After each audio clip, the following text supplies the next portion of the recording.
মোৰ নাম সানোয়াৰ ইছলাম। মই ফেকামাৰী 22 4 নং ৱাৰ্ডৰ সদস্য, মানে মোৰ মিছেছে একচুৱেলি হয় সদস্য। তো মই নমিনি হিচাপতে কৰি আছোঁ। তাৰপিছত মই নিষ্ঠাবান হিচাপে যিখন আগৰ ৱাৰ্ড মেম্বাৰ আছিলে, ৰাস্তা ঘাট, জব কাৰ্ড, ৰেচন কাৰ্ড এইবিলাকৰ নামত যি লুণ্ঠন ৰাজ চলাইছিল, তাৰ প্ৰতিবাদ কৰি আমি এইবুলি যাতে কোনো দুৰ্নীতি নহয়, এই দুৰ্নীতিমুক্ত কৰাৰ কাৰণে আমি থিয় দিছোঁ। হ্যাঁ, আপুনি নিশ্চয় দেখিছে, প্ৰায় 400 মান মানুহে আমাক আজি পুৰা সঁহাৰি জনাইছে। আপুনি ভোটত জিকিলে ৰাইজৰ বাবে কি কৰিব? এই ৰাস্তা ঘাট, দুৰ্নীতি, সমাজখন, মানে আমাৰ সমাজখন দুৰ্নীতিমুক্ত কৰিম বুলি আমি ভাবিছোঁ। এক কথাত আমাৰ প্ৰতীক চিহ্ন হৈছে কাপ প্লেটৰ ছবি।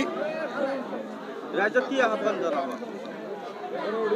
আমি দুৰ্নীতিমুক্ত সমাজখন কৰাম বুলি আহ্বান জনাইছোঁ, যাতে কোনো লুণ্ঠন ৰাজ নহয়, সমাজখন কেনেকৈ উন্নতিৰ পথত আগবাঢ়ি যাব পাৰোঁ সেইখিনিয়ে। আজি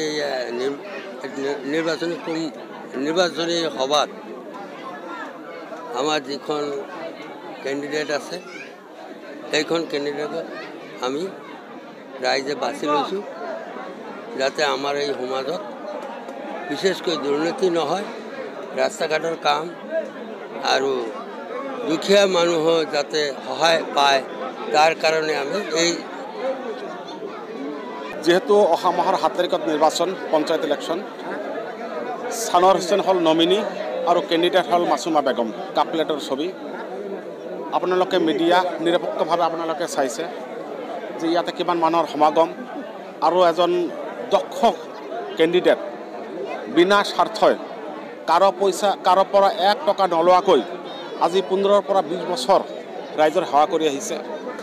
প্ৰথম কথা হ'ল মানে মাছুদা বেগমৰ যিজন নমিনি সানোয়াৰ ইছলাম, এখেতৰ স্বভাৱ চৰিত্ৰ আৰ্থিকভাৱে দুৰ্বল, কিন্তু স্বভাৱ চৰিত্ৰ সকলোৱে জানো যে এজন ভাল মানুহ, সমাজত তেওঁৰ এটা নাম আছে। ৰাইজে তেওঁক আঁকোৱালি লৈছে, ৰাইজে আগবাঢ়ি দিছে।